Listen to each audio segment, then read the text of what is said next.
battle in the Blue Ridge, I think we learned some valuable lessons. Obviously, 3 games in 3 days, see what kind of shape we're in, see what kind of mental toughness we have, fight through any kind of bumps, bruises, which the other teams, learned as well. But some guys played some major minutes and still played with a lot of energy and effort on the defensive end for sure, and executed without turning the ball over, I thought, the last game. So that's encouraging.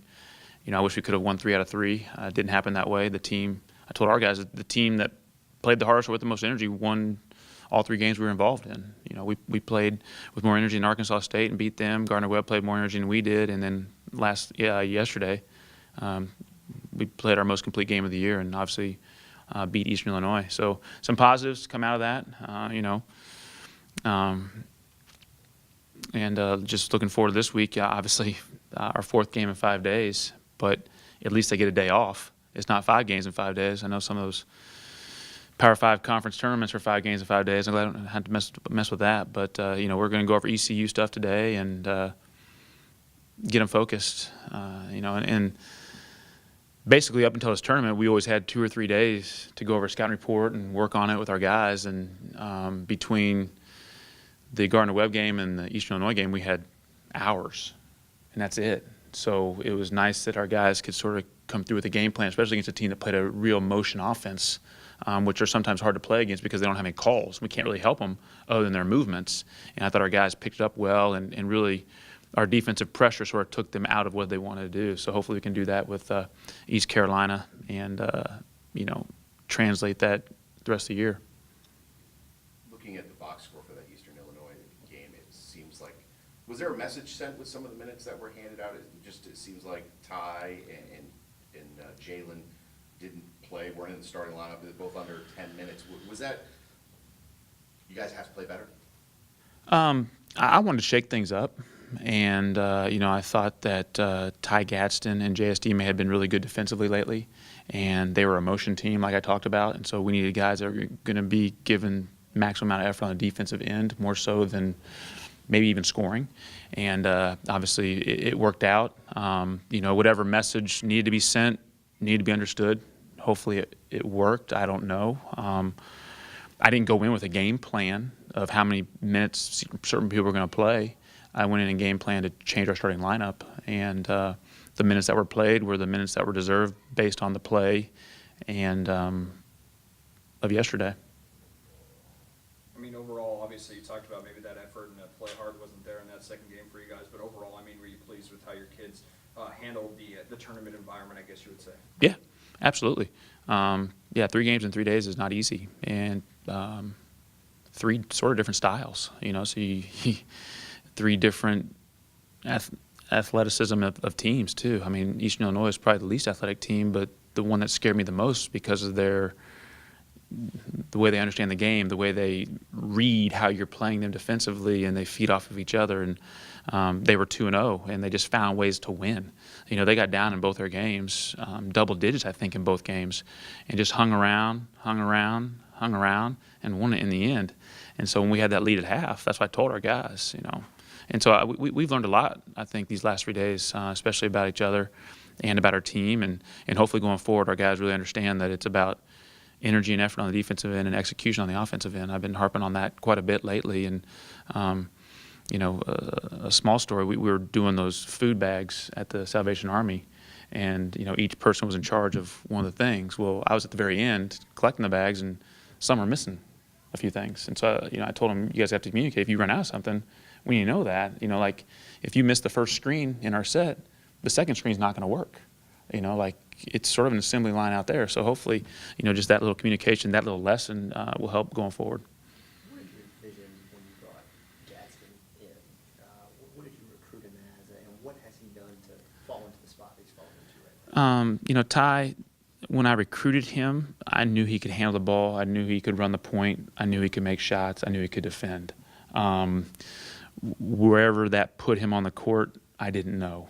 I thought he could help us, and he seemed like a team first guy, and that's all he's been here. I think I said it after he scored however many points he scored in the Allen game. I don't think he walked in here thinking, okay, I'm going to score 26 points tonight. I'm going to shoot every time I touch it.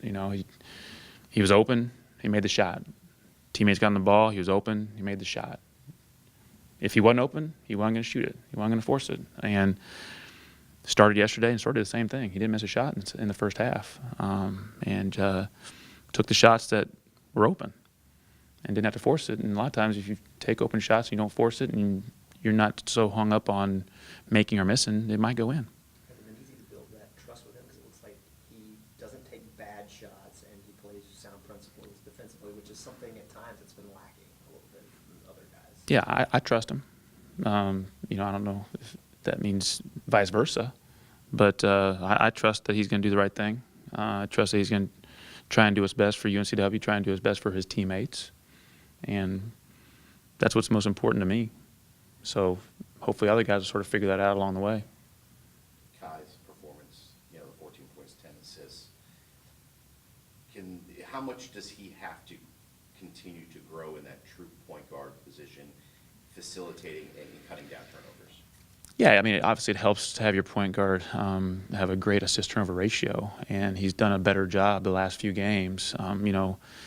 College basketball is a lot different than high school basketball, and we saw a lot of different styles and presses and athleticism and length, and so I think, game by game, he was making some errors that he might not normally, and I think he's faced enough different styles and people that he's sort of, figuring out what works and what does not. And obviously we've been harping on, if we get shots, we have a chance to get the rebound. If we turn it over, we have no chance to score. And so everybody's been working on it, not just Kai. But to have 14 assists in a game is obviously pretty impressive. It's one off the school record, so not that many people have done it.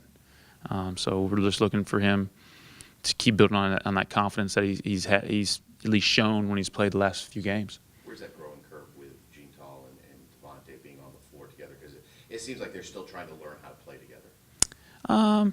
I don't know. I mean, they're a few games in, and I don't know if they're necessarily learning how to play together. It's just sometimes, one's cutting, and Devontae might be double teamed, so the pass just a little bit off, or Gene's driving, and the defense makes a play to deflect his pass where he should have thrown a bounce pass instead of a chest pass.